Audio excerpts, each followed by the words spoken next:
I started my journey with Fallout like many others, with the 3D entries created by Bethesda, only to pick up the originals to fill that hole that New Vegas left behind. And I found Fallout 1 to be a great game, but it was an entry heavily carried by its writing for me.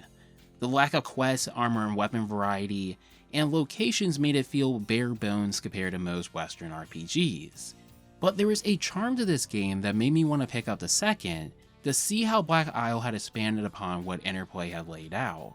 And I found it not only to be a superior entry, but surprisingly, my favorite in the entire franchise.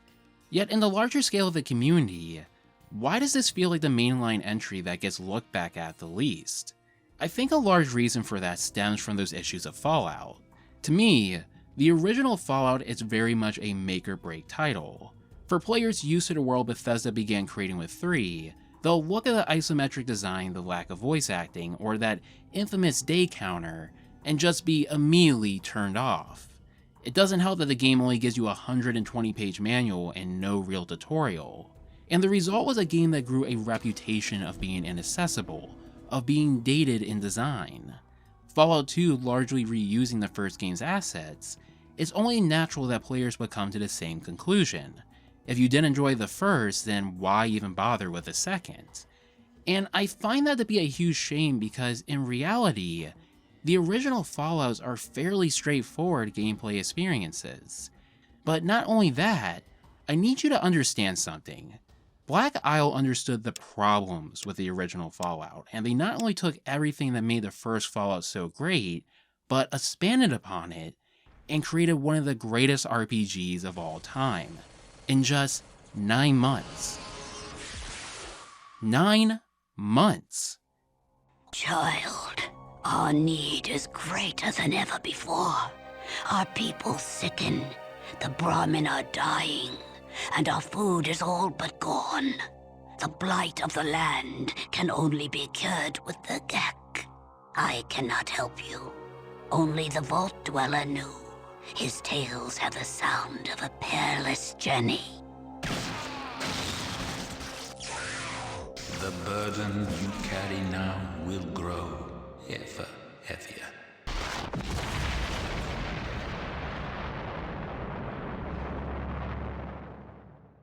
May the gods of the Vault watch over you.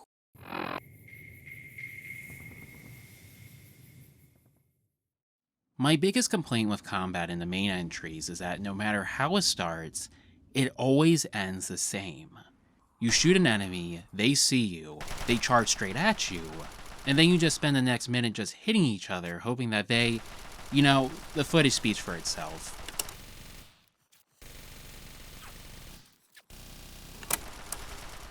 As a dad, I think Fallout works fine as a first-person shooter. After all, there's nothing more satisfying than opening up vats and just blowing off a Deathclaw's head from a mile away. Yeah, look at that sucker ragdoll. But that starts to play into why I think these games work better as turn-based RPGs. For those unaware, the Vault-Tec Assisted Targeting System, or VATS for short, is a system added to Fallout starting in 3. It's actually an expansion though of the targeting system introduced in the original Fallout. And the key difference being here that 3, 4, and New Vegas are in real time and VATS actively stops or slows it. It's my favorite aspect about combat in these games. The cinematic angles, the feeling of precision of my shots. There may be no system I found myself more dependent on in these games. Maybe a bit too dependent though, as I spent a good portion of my playthroughs just staring at this bar waiting for my action points to refill. Because normal combat just feels so dissatisfying. You never know where your shots are going to land, and even when you add hit markers or better iron sights with mods, your shots still land in the void. And this is actually on purpose. Every weapon has what's called gun spread. It's a value that determines how much your shot will deviate from the center of your crosshairs when firing. It's complicated, varies game to game, and frankly is beyond the scope of this video. But know that in New Vegas, for instance, your accuracy is affected by 2 factors: player spread and weapon spread. Ever notice your gun swaying when you're looking down the sights? That's player spread. Weapon spread, on the other hand, affects the angle that your bullet leaves the chamber. So surely that value I've been seeing on my ammo must increase my spread, right? Actually, it's completely broken. Look, I told you it's complicated. Here's a list of everything that can actually affect both values. The purpose of this section is not to overwhelm you with the complexity of New Vegas' programming. Rather, is to have you understand that the vast majority of the players who play this game will never have a full grasp of how these systems work.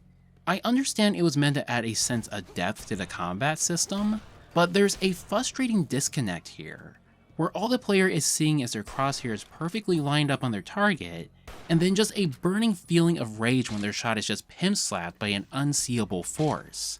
It'll push you to become more and more dependent on VATS, not necessarily for the increased chance of a crit, but for the mere fact that now you can control where your bullet is going. Why would I waste my ammo looking down my sights when I can use a system that actively gives me precise control of my weapons and outright tells me my chances of landing a shot? Even if I miss, it's no big deal. At least I knew my chances going in. It made me just wish I had a game where I had the time to decide how I can attack an enemy, where I knew ahead of time my chances of success of landing every shot were. But that's exactly what Fallout 1 and 2 did.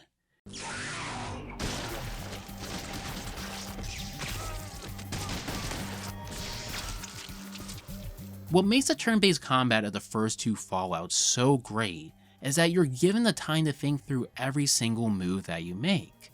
You can see your opponents far in advance and understand your chances for every shot, then strategize how you want to tackle each area. Do I want to bring my companion in and risk them getting killed? Maybe I should use this corridor to bottleneck them instead. How many walls are there for me to hide behind? Suddenly, you feel like a survivor trying to make every move count. Combat still heavily involves the use of action points, but unlike these games, now you and every move that your opponent makes are dictated by these points, whether that be moving, reloading, opening up your inventory, or even firing. I think movement more than anything else is what throws most people off. Not being able to freely move might seem constrictive, but remember, your opponents are limited by this factor too, and it can lead to some very unique combat situations. If I know this enemy can poison me, I can set up a strategy to shoot it once, and then just run back to make sure it uses all of his action points just to catch up. Better yet, if I'm confident in my ability to just kill it, I can lead it to walk straight in front of me and just set it up for a crit. Now compare that to a typical encounter with a rat scorpion. Sometimes it even feels like we've taken steps backwards, like why did it take until 2015 just to reintroduce sprinting into the franchise? Even then, it's directly tied into your AP. It's a fair trade to keep combat even, I suppose, but I can't help but think about Fallout 1 and how that was designed to give you an unlimited amount of sprint without breaking any of the game's core mechanics, and that came out in 1997. But don't misunderstand. I'm certainly not trying to imply that these games were perfectly balanced. It often feels like in both Fallout 1 and 2, there are certain skills that are just far more valuable than others. That's certainly true with the later entries, but that factor often came down to the character that you wanted to build, not a matter of balance. However, in Fallout 2 for instance, there are just skills that frankly feel absolutely pointless. I played the entire game with 2% for my barter, and never once struggled with money.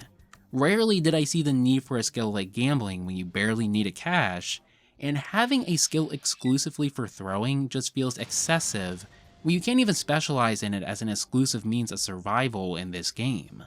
Fallout 2 also suffers from a similar issue that I have with 3, where most skills just translate into percentages rather than skill tracks like in New Vegas. The result is that often you don't need to invest a high amount of points into traps, for instance, if you have the patience to just keep reloading your last save, and combat unfortunately is plagued by this same issue. I know people give Bethesda a lot of crap for streamlining these games, but combining throwing and traps to make explosives was genuinely a fantastic idea. It was a simple solution that drastically increased the incentive to invest in these skills. On paper, skill books seem like a great idea too. You provide the player an alternative method to level up 4 of the best skills in the game, so they can prioritize their favorites. But when you consider that 4 of these skills aren't even worth investing in, that only leaves you with just 9 skills in this game that are actually required to be leveled up on this screen. And don't forget that you get to tag 3 of these, which increases their level up rate by twice the amount. The result is that most of the excitement of leveling is just gone by the late, heck, I would even say the mid-game. You'll often ask yourself what's even left to put points into. Now, keep in mind, this game was only made in 9 months, so it's difficult to tell what was an intentional decision or just simply abandoned due to a rushed development. For instance, there is no difference between 10mm rounds and armor piercing in this game, solely because the engine just doesn't take it into account. And yet, simultaneously, I think it speaks volumes to the remarkable achievement of just how fun the combat in this game is regardless. Because what Fallout 2 lacks in skill strength, I think it makes up for more than enough in its approach to traits and perks. You'll quickly learn that being able to think ahead with your action points will make or break your success in this game, so naturally it plays a heavy aspect in the character that you build. Do I want to choose a trait like small frame? Sure, I'll be able to carry less, but agility determines how many action points I have in this game. Maybe carrying a little less weight is worth that extra point. Or maybe I want to take fast shot and have all my weapons take 1 less AP, but oh, I lose my ability to make aim shots. Okay, I guess I'll pass on it. Wait, hold on, what's this sniper perk? It significantly raises my crits based on my luck? Well then, I probably won't even need aim shots for the rest of the game. Let's take the mutated perk and just change out one of my traits. It's not like traits and action points weren't brought back after Fallout 2, but will the average player even feel an obligation to choose anything besides Wild Wasteland? How many of you even remember which 2 you chose when you even started this game? You can get through the entirety of any 3D Fallout game without knowing anything about action points, but would you be able to do that in a game like Fallout 2? It always felt like an annoyance to me in these games rather than something useful to building my character.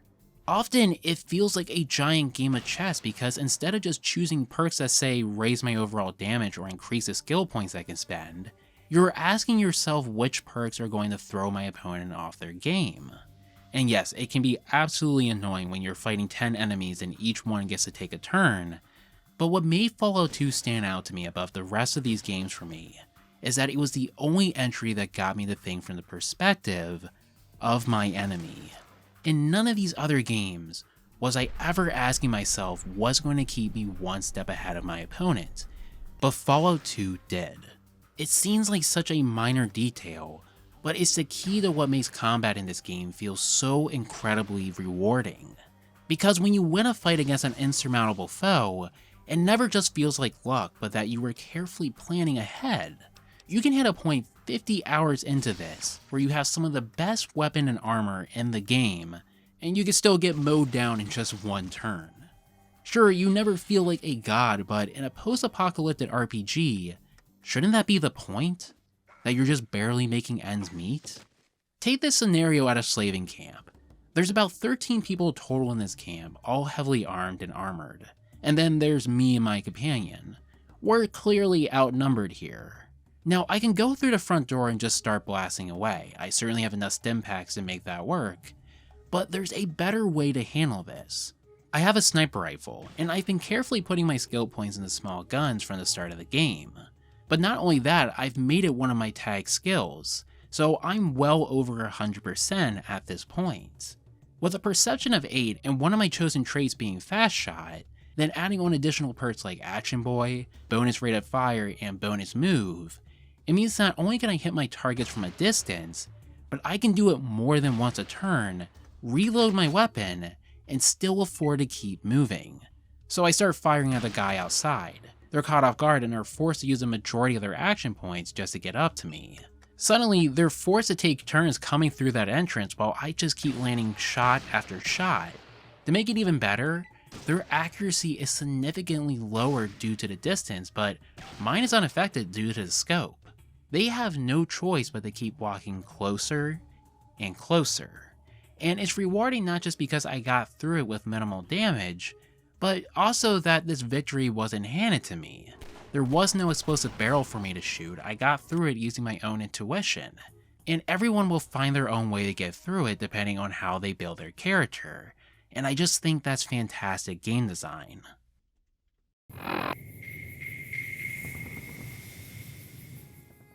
One of the biggest faults I think people see with the first two Fallouts is the lack of voice acting. Fallout had only 21 of what are commonly referred to as talking heads. They're clay figures that were animated and lip-synced to spoken dialogue. But since Fallout 2 had been so rushed in development, this game has barely half of that at 13. Yep, so that means for most of the game, God forbid, you have to Read. Look, I get it, I was in that camp. I played 3, 4 in New Vegas, and the mere thought of having no voice acting in these dialogue-heavy games frankly sounded torturous. Yet I was surprised in the 60 hours that I put into this game that I never once missed it. It completely changed my perspective about voice acting in Western RPGs, and frankly, if it's even needed. Then Planescape Torment cemented it. One of my biggest issues with New Vegas and 3 was that you could hear the same voice actors everywhere that you went. You here to fight in the arena? Then you're talking to the right man. Yeah! Who won the lottery? I did! What do you say, outsider? Are you willing to help us? Now that wasn't something they could help, mind you. There's only so many voices you can hire for a game this big after all, and New Vegas in particular was still setting records for that time. But it's hard not to get pulled out of the world when it happens. And honestly, it's even worse if you can recognize a voice actor. Oh, God, dude! Don't give girls something that you've licked all over!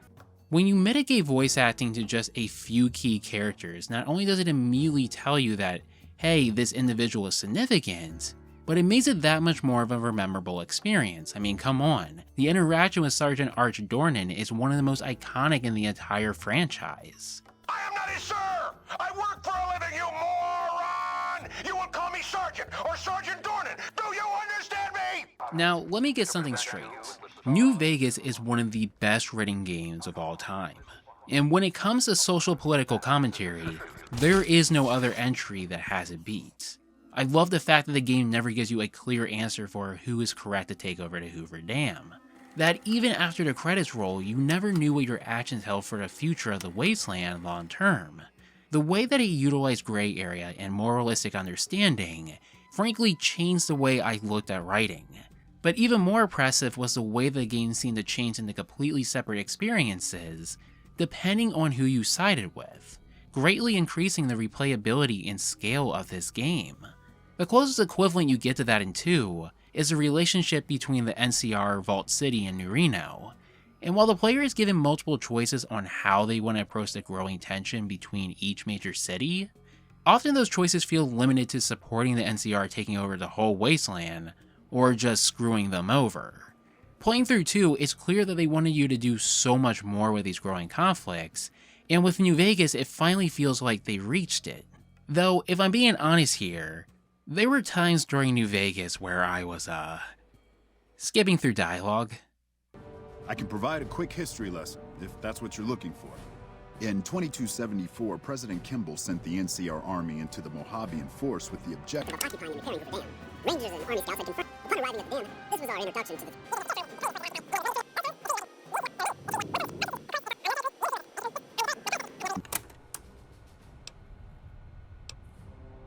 Oh. At one point, I had to turn off subtitles just to keep myself focused on what characters had to say. And I appreciate the fact that the game of course lets you walk away from conversations, but I found it disappointing that rarely I wanted to hear everything that someone had to say. And yet it was the direct opposite with Fallout 2. I found myself actively tearing apart every single dialogue tree that I came across. And I think part of the reason is because they never overwhelm me with information. Conversations are short, engaging, and never feel like a character holding you verbally hostage. Even the talking heads take out 10 minutes of your times tops. So compare that to a floating brain going on for 30 minutes straight. The issue that I have with the writing with 1, 3, 4, and even New Vegas at points was that the conversations felt predictable. Characters often talked and acted in the ways that you expected them to before they even open up their mouths. Sometimes I kinda just wish there were more drunken pastors or adolescent mad genius drug lords. You know? When you look back at the most memorable quests in this franchise, They're always the ones that defy players' expectations. That same spontaneity is what makes talking to the inhabitants in Fallout 2 so entertaining. Everyone may look the same, but you never knew what was going to come out of their mouths. I was talking about. The fuck? Who is it? What? I should kick your fucking ass. Who is this? 90% of my favorite RPGs also fall into this camp. They're the kind of games you want to talk to everyone, regardless if they're voice acted or not. And like the Mother franchise, for instance, what makes the world of Fallout 2 so much fun is that it strikes a perfect balance between that humor and drama. NPCs sometimes say the most ridiculous things to you, and you'll just be allowed to banter right back at them. One of my favorite recurring jokes is that everyone in the Waste thinks the Gek is short for a gecko, and you can just gradually watch your player character get more and more frustrated with each interaction. A gek? Like the lizard? We got 'em all over. I love the fact that from the beginning, if you find the whole tribal aspect to be ridiculous, you don't have to buy into it. Got high charisma? How about becoming a porn star? See some kids playing outside? Why not give them a gun? You have no idea what the heck this game is going to throw at you next, and honestly, that's the horror of it as well. Fallout 2 has no guide markers, no objectives telling you what to do next. When you leave your village for the first time, all the Elder tells you is to find the Gek before they all die. Pay attention. Find the Holy Vault 13 and bring back the Gek. Your only lead being a man who may or may not know where to even start your search. That's it. The game essentially throws you out on your face with nothing but a spear and just tells you best of luck. And no one will treat you with any dignity or respect. The first thing you'll hear in town are people discriminating against you for being a tribal. Just like your player character, you've only spent the beginning of this game around people who are just like you. You had no idea that the rest of the wasteland looked down on you, and they'll make it painfully clear. Depending on how many points you put in charisma, they'll overcharge you in trades, refuse to talk to you, and the opposite sex is just completely turned off by your appearance. And that's the thing, none of this changes throughout the game. Sure, some people will hear of your name and actions as you go on, but most people are going to treat you like another grain of sand in the desert. They'll swear at you, get impatient when you ask questions, and even threaten your life if you don't do what they ask. I mean, they're just so vile and rude and self-centered. Almost like, well, real people. If you see my video on Planescape, another title by Black Isle, you'll remember that I threw a high amount of praise at their ability to make characters that feel alive, regardless of the context of their stories, and Fallout 2 is no different. It certainly isn't the most realistic depiction of a post-apocalyptic world, but it is the most immersive that I've seen in fiction, because this is exactly how anyone at the end of the world would treat you. If I'm barely making ends meet in a world that could kill me at any moment, do you really think I have the time to deal with some lunatic tribal calling themselves the Chosen One looking for some lizard? Unlike the Nameless One, for instance, you never truly feel like the world revolves around you. You're just another fly on the wall trying to get by. I find it fascinating that while wisdom was your most powerful tool in Planescape, in Fallout 2 it's more about authority and strength. There are people that have far more resources than you, people who are physically stronger than you, and they'll use those advantages against you. Part of what makes this world feel grounded compared to a lot of modern RPGs is that they were far more willing to push boundaries. I can't think of many games that let you use a vice president's son as a bomb to assassinate him, or companions that will drug innocent women. Don't you worry your pretty little head about, beautiful. I can give you something else for your head to work on. I understand that in the modern age of PC gaming, there are very good reasons why choices like this are never allowed anymore. Frankly, it's even up for discussion if subject matter like this has its place in games to begin with. But the thing about a post-apocalyptic world is that if it makes you want to be there yourself, then it's not doing its job right. It's supposed to be a depiction of humanity at its worst, a social commentary of the self-destructive nature of human beings. And small details like this just make the world feel that much more dangerous and revolting, that it will eat you alive with just the smallest mistake. I think somewhere on Fallout's journey to 3D, that got lost in translation. I like having the radio as much as the next person, but a large part of the immersion of Fallout 1 and 2 came from their soundtracks. When you come to New Reno for the first time, drug dealers and prostitutes line the streets. Their backs are pressed against dilapidated buildings covered in graffiti, while mobsters execute bandits with no hesitation. You don't know who you can trust, a point emphasized even more when you see that your car has been abducted the moment that you arrive. It makes the strip look like a playground in comparison. And on top of all of that, you have this dark, desolate theme. The simple combination of the eerie strings, droning guitar lines, and distorted synths would be enough to put anyone on edge, but it's the fact that they interlace it with field recordings of people whispering, of debris falling over, that makes you feel so exposed and helpless, like everyone is constantly watching you. That sense of smallness and claustrophobia is impossible to escape, as every track of the waste is carefully crafted to make you feel alone, vulnerable, and helpless no matter where you go. I'll never forget entering San Francisco for the first time, and just being greeted by that haunting string line. Only a distant streetcar fills the silence. Nothing makes you feel so unwelcome and on edge. Now, I get how a game like that certainly wouldn't appeal to everyone. Heck, even I hit my points too. But imagine if this game didn't have a soundtrack. Imagine how that would affect the atmosphere of these areas. And yet, I can't think of any Fallout game past this point that had a location like that.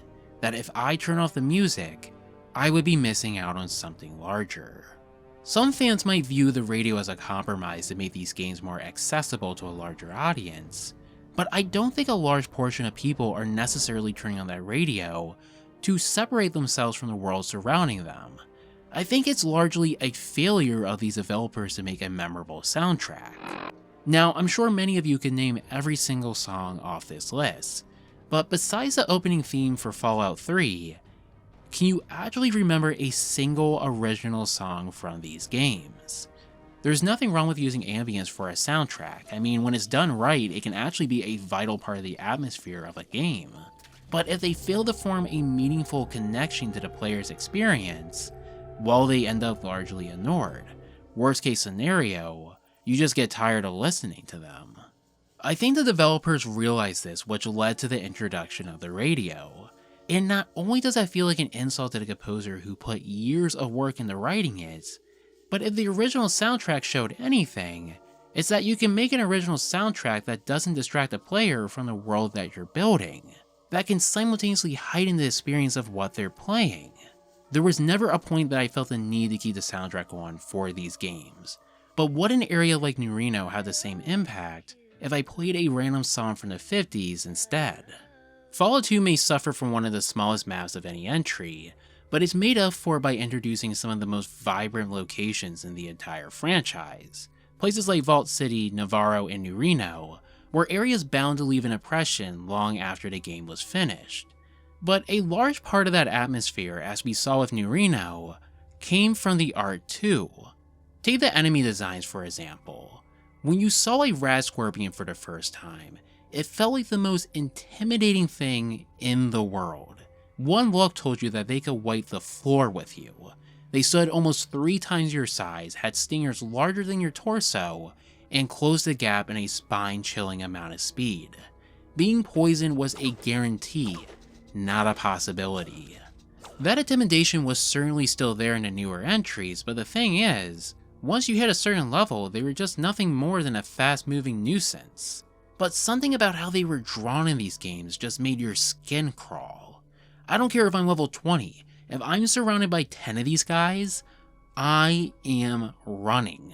Centaurs are still just as disgusting in the new games, but nothing was more nauseating than shooting one with an energy weapon and watching its skin melt off to expose that morbid skeleton.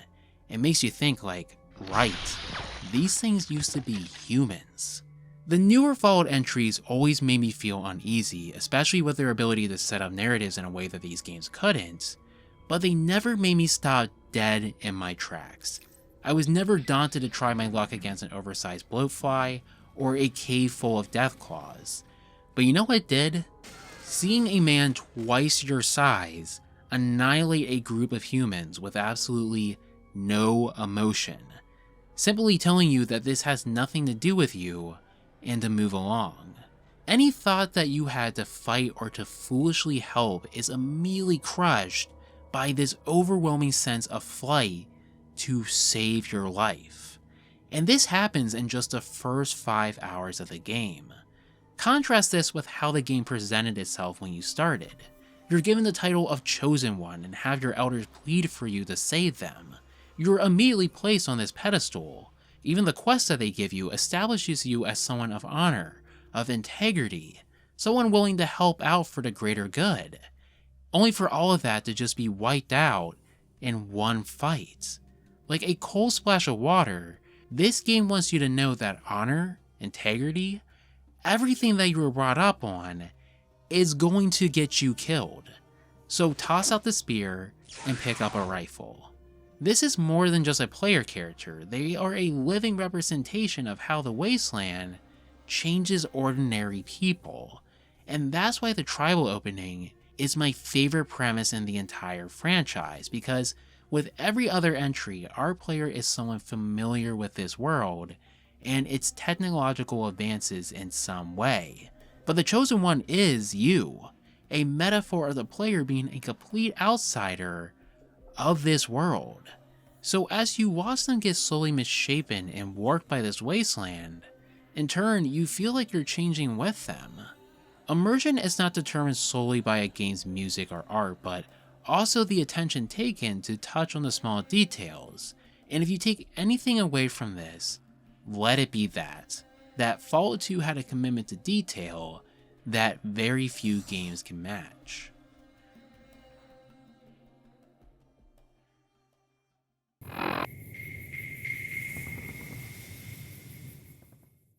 I'm sure you've seen plenty of people complain about how Fallout 3 brought back bottle caps for no apparent reason, when Fallout 1 and 2 show the rise and then fall of that same currency.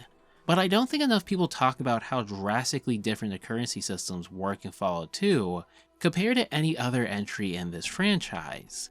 Money for the most part is useless. You'll find that weapons are plentiful, worth a ton, but dealers rarely have enough cash to buy everything off you. Now, growing up playing games where selling off all your loot was commonplace, I found this to be incredibly frustrating. How did they overlook such a glaring issue?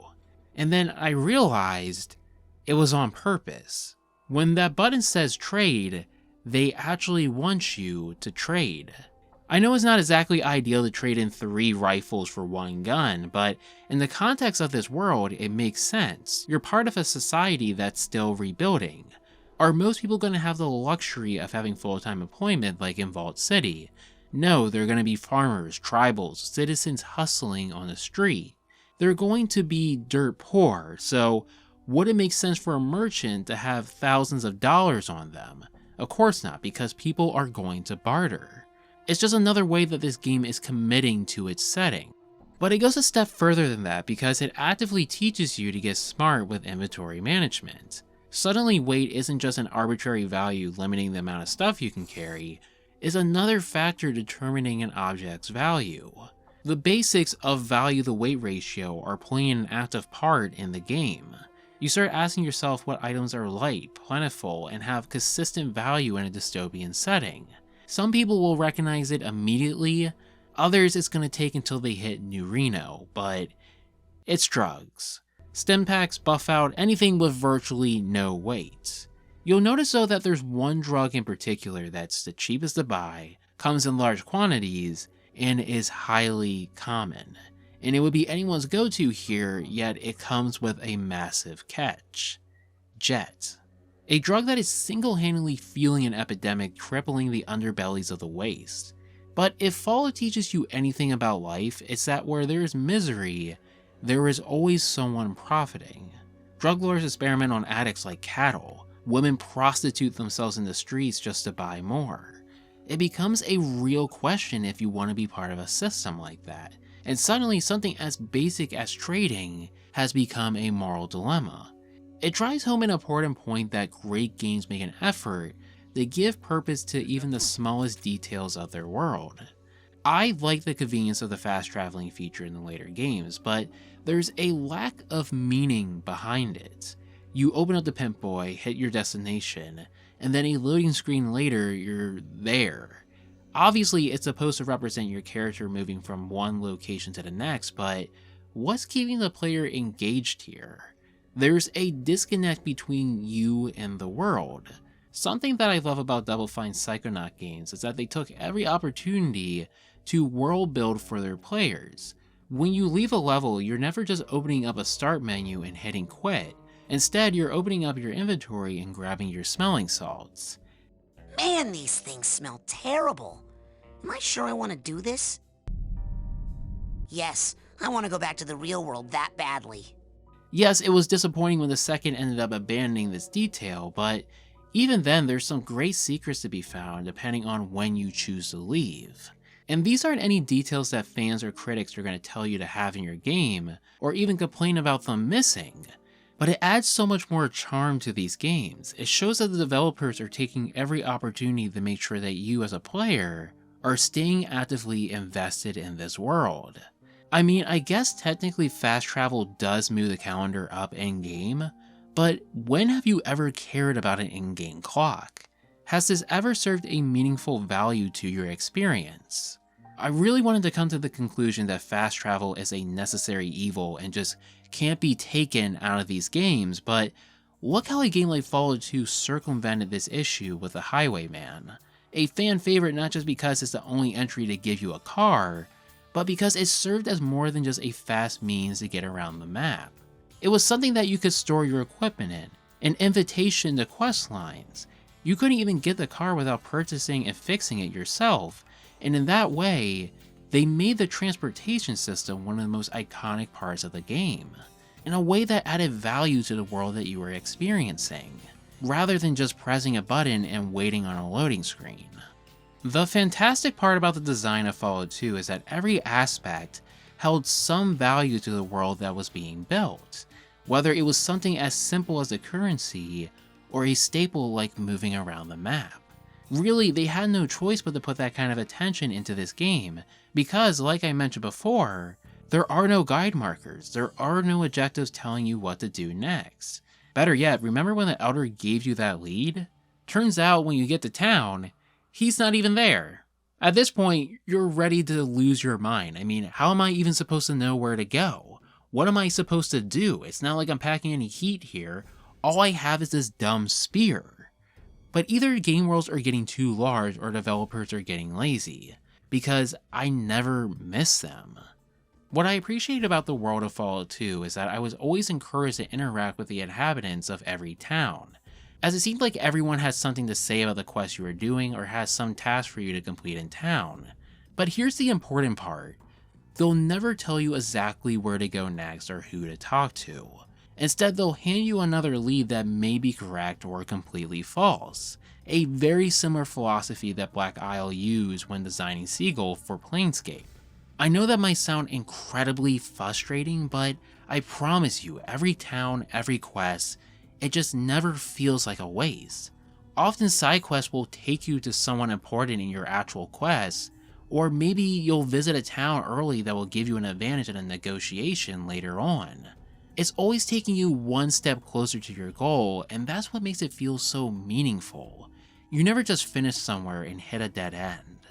Rasputin put out a great video about open world design, where he suggested that main quest lines often discourage players to explore side content, by simply offering us enough experience to beat the game without them.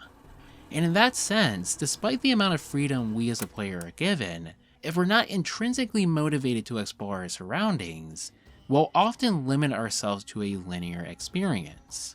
I am not an intrinsically motivated player. I often stick to main quest lines, telling myself I'll return to a side quest later, or finish filling out the map after the story is done. And there's nothing wrong with that, but the issue is that rarely do I ever come back. The great part about Fallout 2 was that by the end game, I had finished the vast majority of the side quests and had seen this entire map, because the main quest boiled down to just having fun and exploring the world. It's a very similar philosophy that made the Outer Wilds so incredible. I mean, you could certainly make that same argument for any other entry in the Fallout series. They certainly don't discourage it. In fact, they actively reward it too. I appreciate the fact that Fallout New Vegas' main quest, for example, actively makes you interact with other factions in the game, leading you to more quests. But again, when a player is given enough experience simply from completing that main quest line, rarely does it encourage you to go any further. There's an argument to be made that guide markers not only actively teach us to ignore our surroundings, but they disengage us with its inhabitants as well. Because why would I talk to anyone else when I know this specific individual has what I need? But when you leave a town in this game, you should be an expert not only in its layout, but who the main players are running it, what's troubling the inhabitants, and how specifically do they tie into my quest. Perhaps some mention of your vault is in our computer archives. Not necessarily because it was thrown in your face by one character, but because there was a dependency to form connections with everyone that you met. Because frankly, you had no idea where your next lead might come from, and it just makes it all the more satisfying when you strike up a conversation with someone random, and they just happen to know something useful. The fun that came with the main quest in 2 was that everything felt like your own intuition. You weren't just given a solution on a silver platter, you had to earn leads, find solutions in creative ways. And that only becomes frustrating when a player hits a wall, when you spend an hour looking for that last gem in Thief, for instance. But as long as the player is moving towards a goal, when everything they do has a meaning behind it, and the world is actively trying to make you a part of that, it's bound to leave an impression far after the credits roll. When I call Fallout 2 the best game in the series, that isn't to say that it's the only great entry in this franchise. I've grown attached to multiple different games in this series, and they all have aspects that are vastly superior too.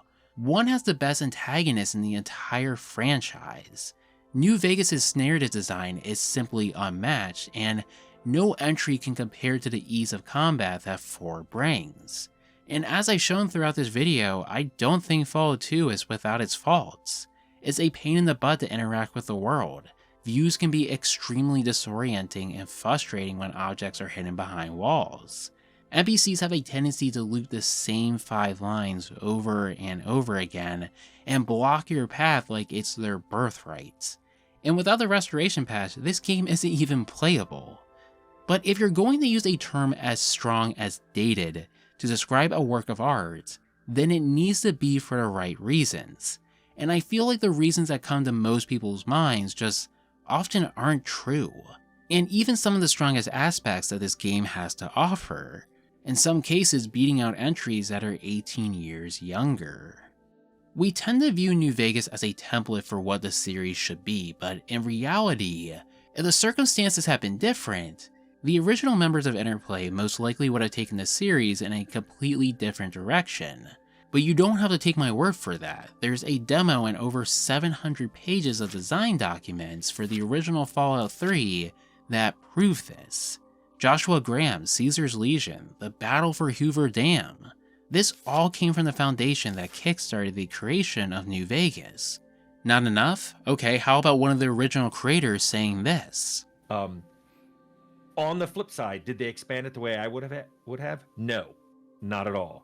That's okay, and that's also somewhat expected. But there are things I just would have done differently or wouldn't have emphasized as much. Mm-hmm. And I think it's fair to say that if I had continued to work on Fallout, it would be different.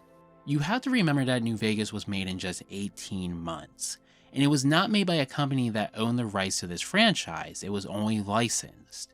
There were no circumstances where Obsidian was going to make anything that didn't have its roots in the foundation that Fallout 3 had established. And yet the vast majority of my issues with New Vegas stem largely from that foundation. There was a point in my life where I was at least willing to give Bethesda credit for bringing this franchise into the limelight, in a way that Interplay was never able to do.